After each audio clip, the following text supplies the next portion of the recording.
Hey guys, it's Rachel and welcome back to my channel, and today we are doing something a little bit different. I saw an ad on Facebook for this baking snake that apparently lets you bake a cake in a whole bunch of different shapes by just linking the bands together. I was intrigued, I had $5 to spare, so I thought I would try it out and share the results with you guys too. So without further ado, make sure that you are subscribed to the channel with notifications on, and let's hop right into it.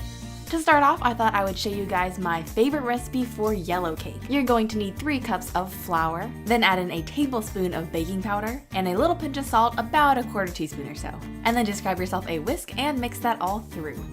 Then in a separate bowl, you'll want to add in 2 sticks of really nice soft butter, and cream that until it is nice and light and fluffy.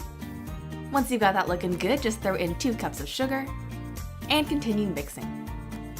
And then once that's nice and smooth, we're going to crack in 4 eggs and just mix those in one at a time. And if you don't have any room temperature eggs, just throw them into some warm water for about 10 minutes, and that should bring them up to temp really fast. You might have heard of that tip, but I still think it's a good one. Next up, we're going to add in a tablespoon of vanilla extract and just continue mixing. Once that's nice and smooth, we're going to add in about 1/3 of the dry ingredients and mix those in. Then we'll add in half of our milk and continue mixing that in as well. And then just continue alternating wet and dry ingredients just until everything is combined. The reason we do this is just so that the batter doesn't curdle or anything, just because sometimes introducing milk can do that to your batter. So as long as you finish up with the dry ingredients, your batter should be beautifully smooth. And I do like to use a spatula to just finish off mixing that batter, just to make sure I don't overmix. And now it's time for our baking bands. I'll leave a link to where I got these ones down below, but again, they are only $5, which you really can't beat. And supposedly you can just lock these together just like this, and this part actually does work pretty well. You can either intersect them to make a corner, or you can interlock them to make a smooth edge. The only thing is that right at the top of the heart there, you can see where the bands overlap, and that I didn't like that much just because you do have a little indentation of your cake there. Regardless, I was excited to try this out, so I placed it on a baking sheet lined with foil, and then I greased it with cooking spray, and then I just filled up our mold and spread it out.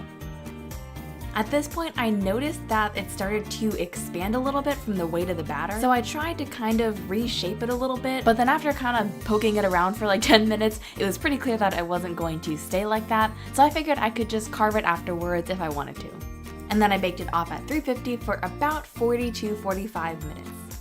Once it came out of the oven, the cake looks pretty good, as you can see from this angle, but from a top angle, it kind of resembles more of an actual human heart than the cute kind of heart that I was going for. I will say that the sides remove really easily, however, it's not shaped like a heart, so I was a little disappointed, but regardless, we still had some yummy cake batter left, so I decided to go for something a little bit simpler, and I figured you can't really go wrong with the circles, because if it expands, it'll expand in all directions anyways. However, since they do recommend that you bake these on foil, I noticed that the bottom of the cakes got super dark, so next time I would maybe try parchment, and that might work better. Regardless of their actual functionality, I was still hungry for cake, so I decided to just take the scraps and turn it into some kind of cake. Was not really digging the whole human heart kind of look for the first one, so I chopped it into a circle, and then I started trimming up the rest of the pieces, and eventually decided to make a tiered cake. Except I eventually took off that top tier because, let's be real, it looks kind of dumb. Then once I had all my cakes ready to go, I just started off by crumb coating the first cake. Then after chilling that in the fridge for a little bit, I applied the final layer of frosting. I'm not being super perfect with these because I was just kind of seeing if I could turn the misshapen cakes into something cute, so I didn't spend a ton of time on the flat frosting. But I did have a lot of fun doing this because usually I always have a plan when I'm going into my cake decorating, but this was fun because I kind of just got to freestyle it.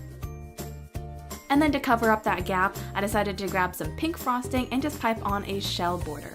And then because you can never have too many shell borders, as they say, I added one on the top and bottom of the cake as well. And this technique is super simple, by the way. You're just gonna grab a star tip, hold your bag at a 45-degree angle, and then apply a short burst of pressure and release. And then do that like 500 times. Then for a little bit of color, I sprinkled on some rainbow nonpareils. And then to top off the cake, I piped a little more frosting on top. And then I popped on a donut that I had just dipped in chocolate and added some sprinkles on. Then I added on some royal icing decorations, and these are actually left over from my homemade sprinkles video, and I'll have that video linked in a card on screen. And I actually really like how this cake came out. So yeah, if you're looking for a fun, simple cake decorating idea, I got you covered. So that is trying out these baking bands, and I'm really curious what you guys think of them. So make sure you leave me a comment down below letting me know if you would try these out or not. I personally think it's a good idea that was just poorly executed. For these to really work well, they have to have more of a grip to the baking sheet so the batter doesn't leak out and so that the cake batter doesn't make the mold expand. Regardless though, I had a fun time making this and I really hope you guys enjoyed watching it. And if you did, then make sure that you subscribe to the channel so you don't miss out on any future videos. You can also follow me on social media at kawaiisweetwearld and check out my Etsy sticker shop where I sell different planner stickers that you can just throw in your agenda to help you stay motivated and organized. And that is all I have for you guys today. I'll see you back here very soon. Bye guys!